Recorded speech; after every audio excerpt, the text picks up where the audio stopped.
Boa tarde, meu nome é Renato Souza, eu sou estudante de psicologia, mas eu tenho algumas especializações e dentre elas uma especialização de terapia e atendimento em casos de crise com ideação ao suicídio. E como eu disse, quando eu estava explanando sobre outros momentos de outros artigos, eu tive acesso a muitas pesquisas, né? E há muitos estudos, as principais teorias, né? As que corroboram com as coisas que eu penso e a forma que eu vejo, e também teorias que, ao meu ver, talvez não façam muito sentido, mas pautado na melhor metodologia e na validação dos fatos através de pesquisas, estatísticas e estudos feitos com grupos de pessoas, foi assim que eu desenhei e desenvolvi um guia prático, né, um artigo científico, em um formato de um guia prático, com uma linguagem bastante acessível, que a ideia é tornar acessível esse tipo de conhecimento, inclusive para quem não é profissional da área, de forma a trazer e promover conhecimento, né? E a minha ideia também era sintetizar, né? A ideia, quando eu escrevi esse artigo, era sintetizar as principais teorias, né? Eu peguei um pouco de teorias da própria sociologia, as principais pesquisas de diversos autores, né? Sempre com um olhar mais existencialista, que é a linha que eu acredito que o ser humano é um indivíduo único, né? E como eu já disse em outro vídeo, uma pessoa muito inteligente uma vez falou que cada pessoa é um universo único, devido à sua complexidade, né? E à sua unicidade. Então, eu acredito muito nisso, que tudo deve ter um olhar muito profundo para o funcionamento daquela pessoa, para que você possa propor metodologias, né, ferramentas para que ela navegue na vida alcançando o que Abraham Maslow chama de auto-realização, né, que seria o topo da pirâmide de Maslow. E eu também acredito e levo muito em consideração, na minha forma de ver os acontecimentos, o movimento, né, da abordagem comportamental, né, da terapia comportamental, né, da TCC, da própria análise do comportamento aplicado, porque não posso deixar de levar em consideração fatores ambientais, né, é, estímulos aversivos, o impacto dos reforçadores dentro do movimento humano, do comportamento humano. Então, se nós queremos direcionar, ajudar alguém, nós temos que levar em consideração essas questões também, que, ao meu ver, são questões inegáveis, né? São fatos irrefutáveis de que isso é válido, acontece e foi validado também através de pesquisas, né? Tá bom? Então eu sigo essa linha, essas duas linhas de abordagem no meu artigo. E eu estou gravando este vídeo, inclusive, porque eu gostaria de me aprofundar um pouco mais, através de uma gravação, sobre os fatores de risco e proteção, que é uma análise muito importante, muito relevante ao se deparar, e isso deve ser feito por todas as pessoas, e principalmente os terapeutas, para poder fazer a estratificação dos riscos, né? Onde eu separo no meu artigo e os grandes autores, as grandes teorias de como lidar com essas questões, faz essa estratificação de risco como nível baixo, né? Com menos risco da pessoa executar, dar início aos atos executórios da ideação ao suicídio, moderado, onde há uma ambivalência, e o risco alto, onde a pessoa realmente está decidida, porque os fatores de proteção são muito baixos, tá bom? E os fatores de risco são muito agravados. E é importante a gente fazer essa análise para a gente atuar terapeuticamente e ter uma ancoragem, né, dos próximos passos do que eu vou lidar e tentar entender qual é o fenômeno, né? Usando a expressão da própria fenomenologia, né? Que é essa área do existencialismo, o humanismo, e como Sartre. Então, eu vou tentar ser breve nos slides, até porque eu separei bastante slides para a gente poder estar falando de uma forma mais minuciosa sobre esses dois aspectos. Mas para começar, eu preciso falar que Emile Durkheim já, falando de sociologia, Emile Durkheim já apontava a ação humana como resultado da pressão social. Então, o que ele chama de fato social nas suas teorias. Tá bom? No direito, eu sou bacharel em direito também. No direito, fala-se muito, né? A gente estuda em sociologia e fala-se muito desse movimento social, até para a gente entender o impacto das leis na sociedade, da calibragem, do rigor das leis, né? Através do próprio estudo do livro Dos Delitos e das Penas, né? De Marquês de Beccaria. Então, fala-se muito dessa influência social e de como as leis funcionam, tanto para responder os anseios da sociedade, para impor normas, o impacto que pode criar no agressor, no infrator, né? Essa equalização, né? De força, de pressão, de resposta à sociedade. Então, estuda-se Emile Durkheim na Faculdade de Direito. E entender que essa pressão, mesmo a pressão social, esse mesmo movimento social cria um impacto sobre os indivíduos na visão da psicologia e na visão da própria ideação ao suicídio é muito importante. E Emile Durkheim tem um livro que trata exatamente sobre isso, né? Sobre o suicídio. Então, é importante a gente entender, e aí a visão mais integrativa da própria psicologia entende a importância dessa inserção social, reconhece o próprio suicídio como um fenômeno biopsicossocial, porque tem questões biológicas, né, de uma predisposição genética a transtornos, a própria depressão, né, a própria rigidez cognitiva, que também eu estudo muito sobre autismo e é um dos fatores diagnósticos do próprio autismo, a presença da rigidez cognitiva, certo? E a rigidez cognitiva ela está presente, muito presente no suicídio, aquele rigor, aquela falta de perspectiva, aquela dificuldade de lidar com situações adversas, aquela baixa resiliência, falando de TCC e estoicismo, né? Aquela baixa resiliência do próprio indivíduo, muitas das vezes em função dessa rigidez cognitiva e a sua inserção social, né? O quanto a sociedade pode ser reconfortante e acolhedora para o indivíduo, e aí nós vamos falar nos fatores de proteção sobre isso, e o quanto também a sociedade pode pressionar, ser agressiva para a existência, para a vivência desse indivíduo, tá bom? Então, tudo pautado nos estudos e nas teorias de Emile Durkheim. Vou falar também, e aqui eu já vou fazer uma prévia, sobre as crises de sentido de vida, né? Sobre os motivadores de permanecer lutando, que é a proposta de Viktor Frankl, que é um autor existencialista que eu gosto muito, um judeu, um psiquiatra judeu, que foi preso, que passou o período do Holocausto enclausurado nos campos de concentração, e dentre os 4 campos de concentração que ele passou, um deles foi Auschwitz, e ele fala que o que manteve ele vivo foi ter um sentido na vida, porque quando ele foi capturado, ele foi separado da sua esposa estava grávida, inclusive.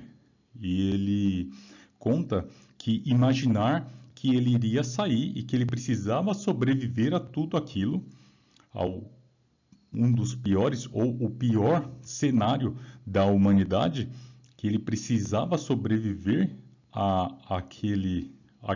àquele período para ajudar a esposa dele, reencontrar o filho dele ao término da guerra e ajudar ela a se restabelecer, né, no mundo pós-guerra.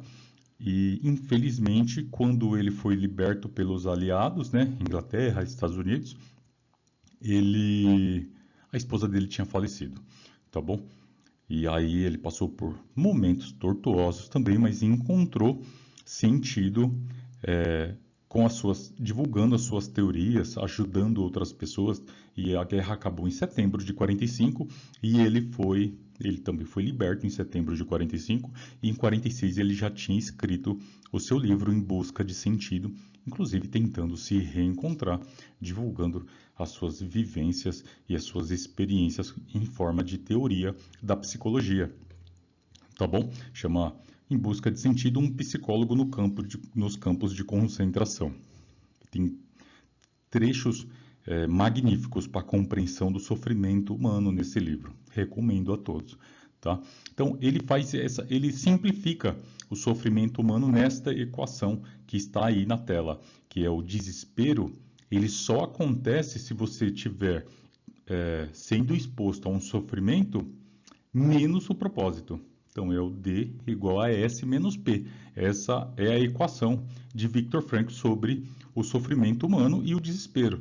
Ele fala que o sofrimento com propósito, ele é tolerável, suportável, não que doa menos, mas ele é suportável pelo indivíduo que está submetido àquele estímulo aversivo. Mas ele fala que o sofrimento sem propósito, ele vai ter picos de desespero. E é nesses picos de desespero, da perda momentânea do contato da realidade, da perspectiva de vida, que a pessoa, muitas das vezes, comete o suicídio. Tá bom?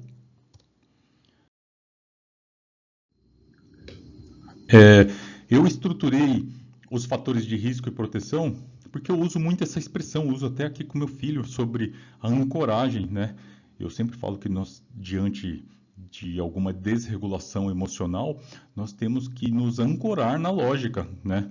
Temos que tentar, e eu falo para ele, quando a gente está desesperado, o caminho mais lógico é sempre o melhor, né? Ou o menos pior, mas vamos sempre tentar nos ancorar na lógica. E devido à sua rigidez cognitiva, ele entra em comportamentos cíclicos de desespero, de pior cenário e etc. E eu tento ancorar, e vem dando muito resultado. Um dia ainda vou escrever sobre isso, de como eu atuo terapeuticamente, né, nos estímulos com meu filho. Tá bom? Então eu coloco aqui uma balança, eu coloco a âncora dos fatores de proteção, né, do sentido de Viktor Frankl, da força de potência, né, do propósito de Nietzsche, tá bom? Do suporte social, né, falando com a visão mais sociológica da psicologia e falando um pouco das teorias de Emile Durkheim, né, e da própria resiliência e humor vindo um pouco para a área comportamental, tá bom? E os fatores de risco eu coloco como um peso, né, que contrapõe a ancoragem, né? Então eu coloco aqui os fatores de risco como as próprias vulnerabilidades do indivíduo, que isso é muito singular, como eu disse, é muito individualizado, varia de pessoa para pessoa. Os fatores estressores, os usos de substância, né? Então, no meu artigo eu coloco lá uma pesquisa, um estudo que foi feito com exames de sangue de pessoas que cometeram essa tentativa, né? Essa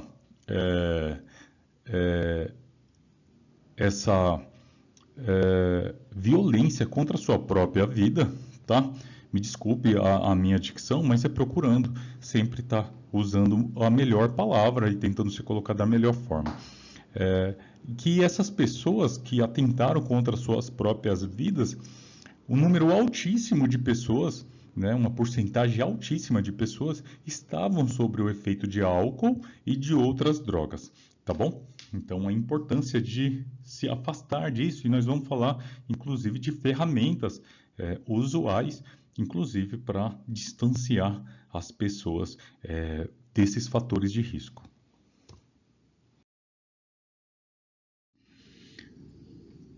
O peso do desespero, né? Os fatores de risco. Então, os principais eventos estressores são as perdas afetivas profundas, né? Términos de relacionamento, perda de pessoas que nós amamos, né, em decorrência de doenças, em decorrência do próprio ciclo, fim do ciclo da vida, né, e a pessoa se sentir desestabilizada por estar vivenciando aquele luto.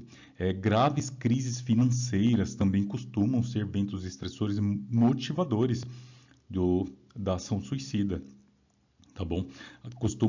Esses eventos costumam atuar como gatilhos que tornam a vida percebida como insuportável, tá bom? Consumo de substâncias, e aí aqui eu coloco os laudos necroscópicos dessa pesquisa, tá bom? Desse livro, foi publicada em um livro em 2008, que fala dos fatores dos índices de alcoolemia, né? Dos índices de álcool no sangue dessa parcela de pessoas desse grupo que foi submetido a exames de alcoolemia após a ação suicida, tá bom? E aí nós temos 33,1% desse grupo nesse ano de 2008 que tinham álcool no seu sangue, né? As pessoas ingeriram álcool e o álcool ele atua como um estimulante do sistema nervoso central inicialmente e depois como um depressor. Então ele vem com aquele efeito depressor para uma pessoa que já está experienciando, tirando o seu contato mais profundo e sólido com a realidade, é uma mistura muito perigosa para quem está vivenciando momentos difíceis e está com ideação suicida, esse afastamento da realidade. Mas o próprio efeito depressor, que é o segundo momento do efeito do álcool no sistema nervoso central, ele pode desencadear a coragem que a pessoa precisa para tentar contra a própria vida, tá bom? O histórico de transtornos como depressão e outros transtornos, né, como o próprio autismo, principalmente nas estatísticas mostram do autismo de nível 1, tá bom? Pela sua percepção ambiental mais apurada, somada à sua dificuldade de navegar em sociedade e as pressões e sem os fatores reforçadores. Então, também as pesquisas mostram que esse número é altíssimo. No episódio 3 do artigo, onde eu faço a explanação do artigo de comorbidades no autismo, eu trago essa pesquisa que aponta, uma pesquisa, salvo engano, de 2014, que aponta que o número de pessoas com autismo com intelectual preservado, com intelecto preservado, essas pessoas cometem até 9 vezes mais do que comparado à população neurotípica. Então, também é um indicador de risco. Os fatores de proteção, que são as âncoras da vida, né? Como eu trouxe naquela imagem. Então, a dimensão noética, que é incontestável, e eu não estou falando de religião, e estou falando de dimensão noética, porque Viktor Frankl, nas suas teorias, ele divide o ser humano, a psique humana, em 3. Ele divide o ser humano em 3 partes. E muitos teóricos dividem em 2, né? Corpo e mente, né? O funcionamento humano. Mas ele divide em 3, ele divide em corpo, mente e alma, né? Corpo, mente e espírito. E ele chama essa dimensão mais espiritual de dimensão noética. Tá ok? E as pesquisas, e eu trago, e não tem como não levar em consideração, e por isso eu não vou falar de religião, mas eu vou falar de espiritualidade. Pesquisas feitas aqui no Brasil, salvo engano, a pesquisa da Unicamp, mostra que as pessoas e um número também altíssimo, uma porcentagem altíssima das pessoas que vivenciam experiências ruins, mas que encontram esse amparo no exercício da sua espiritualidade, o índice também do cometimento de suicídio é muito baixo, tá bom? Por quê? Porque normalmente as religiões atuam com vários fatores de proteção ao mesmo tempo, tá bom? Então, para quem já exerce a espiritualidade, né, é claro que uma pessoa que tem um distanciamento dessas questões espirituais, diante de um momento de desespero, você tentar e ter apenas como único recurso você inserir a pessoa dentro deste tipo de atividade, para uma pessoa que não acredita, pode ser até muito aversivo e estressante para essa pessoa, né? porque ela vai estar trabalhando com valores que ela não acredita. Mas para quem já exerce, é um fator reforçador muito positivo. Então, as pesquisas apontam que atuar com a espiritualidade das pessoas, ela traz ao mesmo tempo fatores de proteção, como distanciamento de substâncias e álcool, porque é um dos princípios das linhas religiosas e espirituais promover esse afastamento buscando o próprio bem-estar das pessoas que frequentam. A inserção social, um grupo que é acolhedor, que está disposto, muitas das vezes, a receber e auxiliar esta pessoa, tá? Então, já é um fator duplo, né, de proteção. E o triplo é o próprio acolhimento da espiritualidade, né? É uma necessidade humana e no próprio desenvolvimento humano nós tivemos muitas respostas e muitas questões espirituais, porque o movimento da psique humana necessita de um certo conforto e explicação para questões e proteção, sentir-se acolhido para questões incontroláveis. E esse conforto, ele psicologicamente falando, ele traz muitos benefícios para a pessoa, tá bom? O suporte familiar e social também da visão mais sociológica, que a psicologia leva muito em consideração, né, que nós chamamos de redes de apoio, né? Então, fortalecer as redes de apoio ou pessoas que têm essa rede de apoio já naturalmente fortalecida, e isso é considerado um fator de proteção. Deve ser estimulado, deve ser trabalhado e reconhecido quando você for fazer a métrica dos níveis, a estratificação dos níveis de risco, tá bom?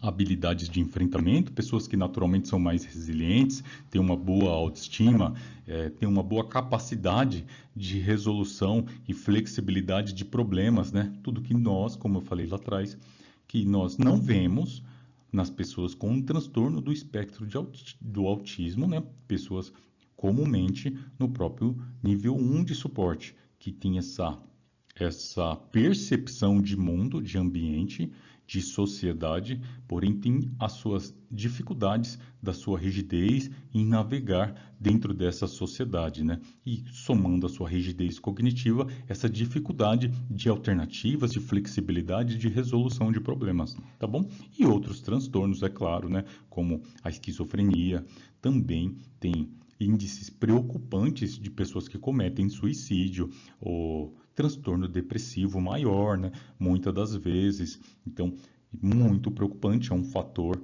de risco que deve ser trabalhado, tá bom? E o acesso à cultura, ao esporte, essa integração de saúde mental, de bem-estar, de autocuidado, né? Pessoas que têm isso, já apresentam isso, a gente considera isso como fatores protetivos, e os que não têm, tentamos estimular para naquela balança, a balança pender para o lado dos fatores de proteção, tá bom?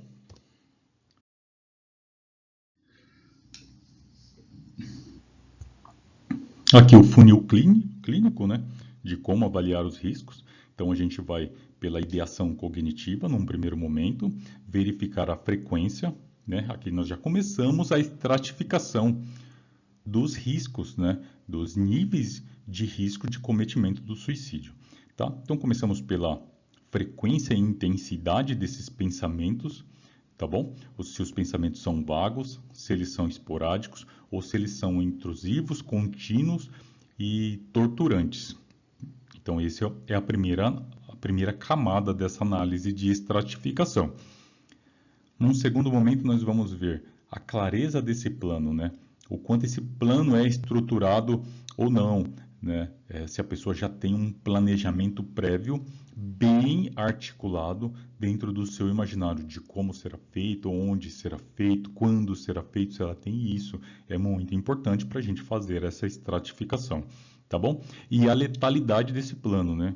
O quanto esse plano é letal, né? Se envolve o uso de armas, de instrumentos pérfuros cortantes ou de qualquer outro meio que seja 100% letal, tá bom? Ou não, ou se é um pensamento mais autolesivo do que autoagressivo, tá bom? Se é algo mais voltado para um impacto social ou uma tentativa de libertar, mas não bem estruturada de forma instrumental a tirar a própria vida, tá bom?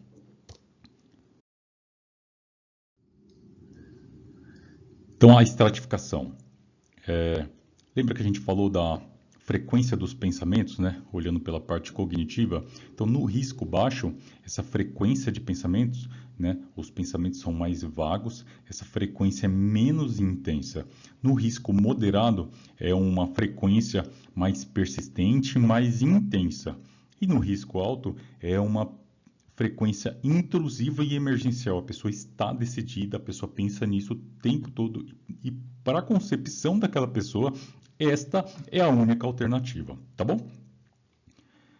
Falando de intenção e plano, nós temos no risco baixo um plano vago, mais uma metáfora de dor, né? Eu tenho vontade, eu não aguento mais, eu tenho vontade de acabar com isso, com acabar com a minha vida, são frases comuns, tá? Que a própria literatura traz. No risco moderado, o plano é um plano vago, né? Ele é um plano um pouco mais estruturado. Eu quero me matar, eu gostaria de tirar a minha própria vida, mas eu não tenho coragem. Sempre vem presente essa ambivalência, e nós vamos falar sobre isso, mas ela sempre está presente, essa ambivalência na fala, e não tem nada muito concreto. Eu vou pegar algo e vou pegar uma faca e vou atentar contra a minha vida, vou cortar os meus pulsos, ou vou subir até um andar X e vou pular. Não está ainda concreto os atos executórios dessa, usando um pouco a expressão do direito, né? Os atos executórios desta ação, tá bom? No risco alto, nós temos um plano específico, letal e viável, que plenamente pode acontecer. Muito preocupante, né? E os meios já estão meio que preparados e planejados, tá bom? No humor e na cognição, a pessoa com risco baixo tem um certo controle desse desespero. No risco moderado é um humor e uma cognição instável e oscilante, né? Como eu falei, né? Ela tem está presente essa ambivalência o tempo todo. Ora quer acabar com o sofrimento de forma drástica e ora quer viver em função de fatores protetores que estão presentes, tá bom? E no risco alto, a falta total de ambivalência, a certeza da busca da morte, tá? Nos fatores protetores, no risco baixo, eles estão muito presentes, eles são facilmente identificáveis e estão fortalecidos de alguma forma. Você consegue notar esses fatores protetores que outrora nós falamos. No risco moderado, os fatores protetores já são insuficientes para neutralizar o risco. Eles estão ainda ancorando a lógica, provocando esta ambivalência, mas eles não são suficientes para neutralizar esses pensamentos. Até por isso está presente a ambivalência. E no risco alto, os fatores protetores são escassos e totalmente inviáveis, totalmente enfraquecidos. Tá ok?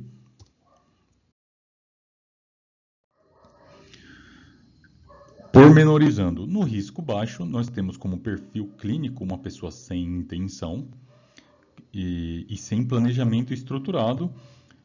As ideias surgem esporadicamente, mas como metáforas, como nós falamos, e os fatores de proteção estão ativos e são reconhecidos pelo próprio paciente, tá bom? Então, as medidas, e aí a gente vai dando um passo de cada vez, tá bom? Pormenorizando o nosso planejamento, nossas formas de ação e de lidar. Então, as medidas recomendadas pela literatura, e não sou eu que estou falando, né? Estou sendo um mero reprodutor e articulador do que está disponível nas literaturas esparsas. As medidas comumente adotadas são a abordagem terapêutica, a psicoeducação com a escuta ativa e empática focada na aceitação incondicional, né? Que a própria linha humanista trabalha muito essa aceitação incondicional, muito usado pelo autor Carl Rogers, do livro Tornar-se Pessoa, tá bom?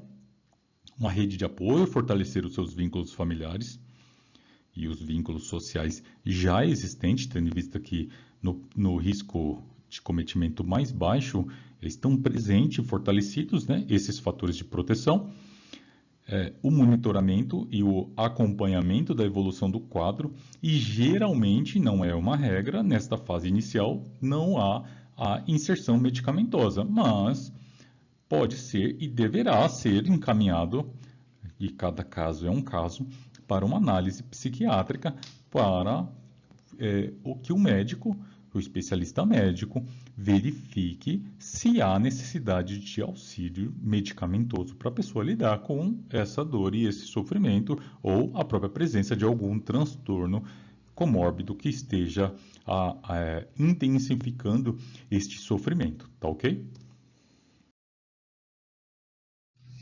No risco moderado, é aquele risco que existe aquela ambivalência, né? Vamos sempre pensar que quando nós falarmos de moderado, estamos falando de ambivalência entre vida e morte, tá bom? Então, a intenção é forte, mas existe aquela ambivalência de humor e altamente instável. O plano esboçado, mas sem meios imediatos à disposição. Ela tem a ideia, ela até tem um plano, mas ela não articulou ainda essa execução e as minúcias dos atos executórios, de novo, buscando refúgio no linguajar mais jurídico, né? Então, a pessoa ainda não trabalhou em cima dessas minúcias dos atos executórios, do exaurimento da ação, tá bom? Pouca abertura inicial à ajuda. Ela tem uma forte resistência à ajuda, não está disposta, não está muito aberta à ajuda, mas alguns fatores de proteção estão presentes que estão ancorando ainda essa pessoa no seu sentido de vida, tá bom? As medidas adotadas mais citadas na literatura é uma abordagem gradual, evitando confrontos, criar um ambiente seguro e livre de julgamentos, de novo pautando-se pela abordagem humanista, que o humanismo é o existencialismo, como eu sempre digo, né, do Jean-Paul Sartre, e livre de julgamentos, para vencer a resistência, focar na vontade de viver, tá bom? Mobilização da rede de apoios, né, acionar familiares, né, conversar com esses familiares para que haja um monitoramento discreto e contínuo do domicílio e da rotina dessa pessoa. E encaminhar para uma avaliação médica, né, já com uma certa urgência, para que seja analisado a presença de possíveis transtornos psiquiátricos subjacentes da forma clínica. Tá ok? No risco alto, nós estamos se deparando, né? Nós nos deparamos com uma emergência psiquiátrica. No risco alto, a pessoa deve ser contida, estabilizada e avaliada. Essa é a regra, né? A pessoa que tem essa intenção intrusiva, está decidida a cometer, já tem planejado, estruturado a forma como será, muitas das vezes consegue até reproduzir as suas expectativas da sensação do cometimento e do próprio alívio após ceifar a sua própria vida. Essa pessoa, ela precisa ser contida, ela precisa ser encaminhada com urgência para um centro médico, para uma avaliação psiquiátrica, para uma possível inserção medicamentosa que será avaliada pelo médico, tá bom? E havendo uma estabilização, será avaliado a sua alta, né, ou a sua permanência, inclusive, pois a autonomia nesses casos acaba ficando em segundo plano pela supremacia do direito à vida, pela ética médica e pela própria ética do Conselho de Ética de Psicologia, tá bom?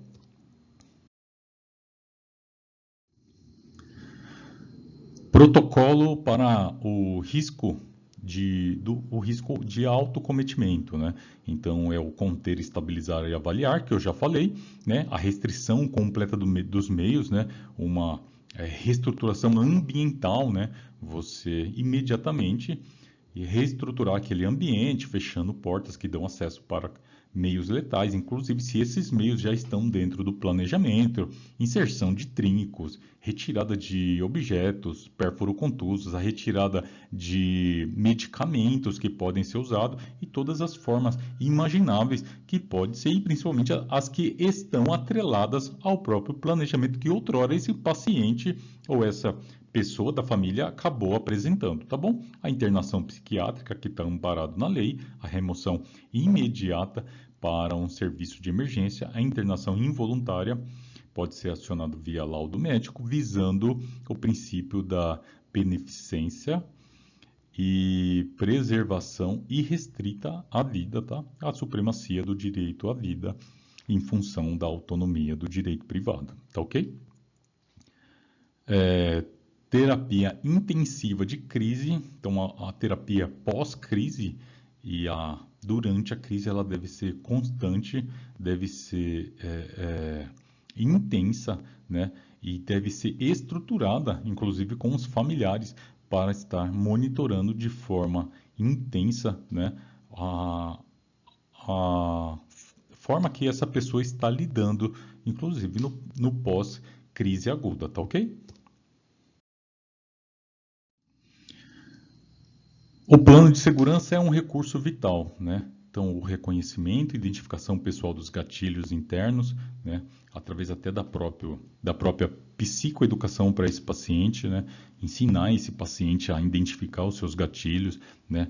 Ofertar recursos para ele lidar com isso, né? Então, com o número de pessoas da rede de apoio para quem ele possa estar ligando, né?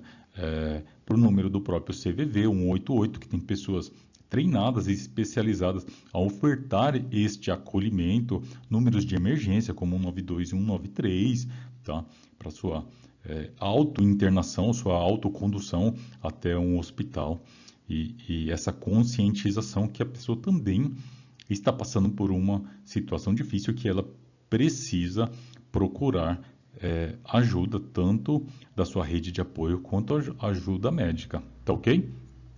Trabalhar o enfrentamento interno, técnicas de alívio emocional e atividades de distração solitárias previamente mapeadas, tá bom? Esse controle do fluxo de pensamentos que a TCC prega pode ser atuado de forma muito positiva, auxiliando a pessoa a trabalhar isso, né? Rede de confiança, contatos de familiares, eu já disse, e emergência profissional, números úteis em local visível de fácil acesso para essa pessoa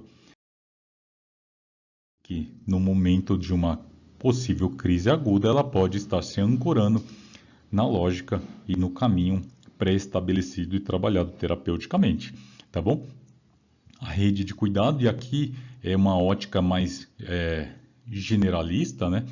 Que nós não devemos se preocupar tão só apenas com o paciente e com a sua recuperação, pois o impacto de uma crise suicida ela é muito mais ampla, né? Então, ela num segundo momento, ela afeta a rede de suporte, a famílias e os familiares e os amigos, né? Então, esses também precisam de acompanhamento devido a esse impacto, essa pressão dessa experiência. E também os próprios profissionais de saúde que atuam nessa área ou que estão na linha de frente, ali atuando com toda essa situação, também precisam de supervisão clínica contínua, de grupos de apoio para a discussão de casos e de um respaldo terapêutico para o seu próprio fortalecimento de lidar com essa situação. Aqui é o fluxograma que eu disponibilizo no meu artigo. O link vai estar lá na página. Quem quiser, no final do artigo, eu montei esse fluxograma para tornar a informação mais rápida e tudo que eu não sou, né? Uma pessoa muito prática que fala de forma resumida ou de forma rápida, e eu peço desculpa, eu reconheço as minhas dificuldades. Mas eu sabendo disso, ao final do artigo eu montei um fluxograma para que as pessoas tenham, através de uma única imagem, toda a sintetização de forma bem resumida de tudo que é dito e que é falado, esse passo a passo do que deve ser como um norte, né, como um orientador, e não como uma receita, mas como uma orientação visual para que as pessoas possam mais ou menos navegar nessas águas tortuosas, tá ok? A intervenção não deve ser apenas silenciar o sintoma, mitigando o risco físico, mas ajudar o sujeito a reencontrar um porquê que o sustente diante do sofrimento, transformando o vazio existencial em um espaço de criação de sentido. A resiliência é um projeto contínuo, tá bom? Como eu preguei no começo, eu acho que as duas áreas se complementam, né? A linha comportamental atuando com resiliência, com fortalecimento cognitivo, e a linha existencial atuando com esse sentido, com essa quebra desse vazio existencial, dando motivadores internos para que a pessoa enfrente esse sofrimento e não o alcance durante esse processo o desespero. Tá ok? E essa é a minha linha de, de atuação, que eu acredito que elas se complementam, e é como eu atuo terapeuticamente com meu filho, eu atuo terapeuticamente na minha própria vida, através da minha própria psicoeducação, essa linha da análise existencial e da análise do comportamento aplicado. Eu acho que elas se complementam em muitos dos pontos, tá ok? É uma visão minha, mas eu acho que essa visão mais integralista, né? Essa psicologia mais integrativa, eu acho que ela traz o que há de melhor do que uma única abordagem, que elas possam se complementar. Tá ok? Fico à disposição de todos. Obrigado para quem chegou até aqui. A ideia é promover, divulgar as coisas que eu pesquiso, que eu estudo e que eu venho me aprofundando, porque eu acredito mesmo, veementemente, que através do conhecimento e do acesso à cultura e à informação nós podemos transformar a nossa sociedade e inclusive a vida das pessoas, tá ok? Muito obrigado a todos, é uma honra estar aqui com vocês, é uma honra poder estar divulgando as minhas ideias e os meus estudos com vocês, tá ok? Muito obrigado.